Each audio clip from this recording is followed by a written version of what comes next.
So the first step for the 10-step system is basically changing your camera profile. What exactly is camera profile? So every time you take a picture, your camera uses a certain profile to render your photograph, and that's what you see at the back of your camera on the LCD behind your camera. Those are the colors, those are that kind of contrast that you see. Those colors and that contrast is rendered by a profile in the camera.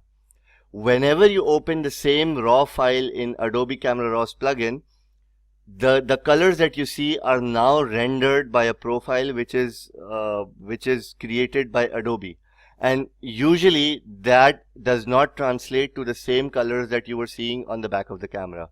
So right now the first step that we need to do is we need to change it back to what your camera was using to render its color. So that way you will get the same result that you were seeing at the back of the camera. To change your camera profile, what you need to do is you need to go to the camera calibration panel, and you can do that by going up here and clicking on the little camera icon that you see. You might have a previous version of Camera Raws plugin, so you might be seeing a different camera icon, but the camera icon is what you need to click on. So once you go to that panel, in that panel the second option is basically camera profile, and as you can see right now it says Adobe Standard. Basically every time you open a raw file in this plugin, you might have noticed that it takes a little bit of time. It shows you the vibrant colors in the beginning, but after it's done loading, it makes the colors really dull, and that's basically Adobe's way of rendering those colors. We want to take it back to the way that the camera was rendering them, really rich and vibrant and contrasty. So what you would really need to do is you would just need to open up this drop down menu, and you would see all of these different profiles. Now these profiles are also camera specific, so that would mean that your camera might have something different than what you're seeing over here. My camera, this photograph has been taken using a Nikon D80.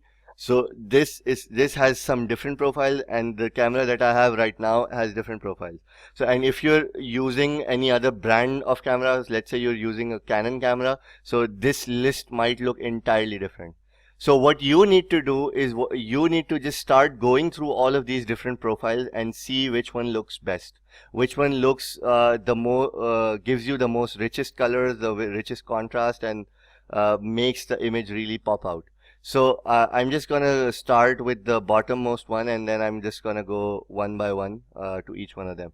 So I'll start with Camera Vivid, and when I do it Camera Vivid, it makes the colors really vivid, as the name suggests.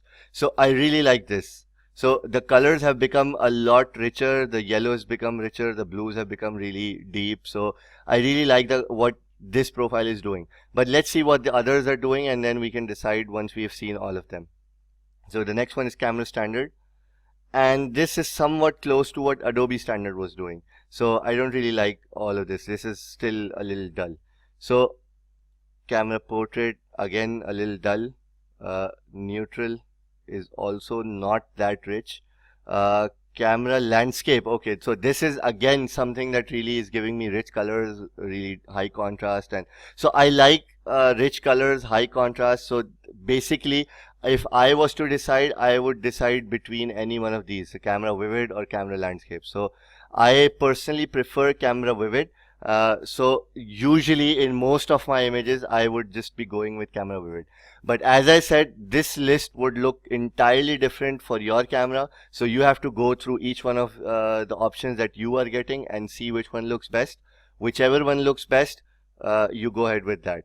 The whole point of changing the camera profile is basically to get the same colors that you were seeing at the back of the camera, and also to give your image a good starting point, because the next steps that we're going to do, we do not want to be doing all of those on a very dull looking image like this. We want to give our image, the whole retouching process, a really good start. So that's why we do this over here. So I'm just going to go ahead and change this to Camera Vivid. You go ahead and explore what profile works the best for you, and you select that. In the next video, we're going to take a look at step number 2.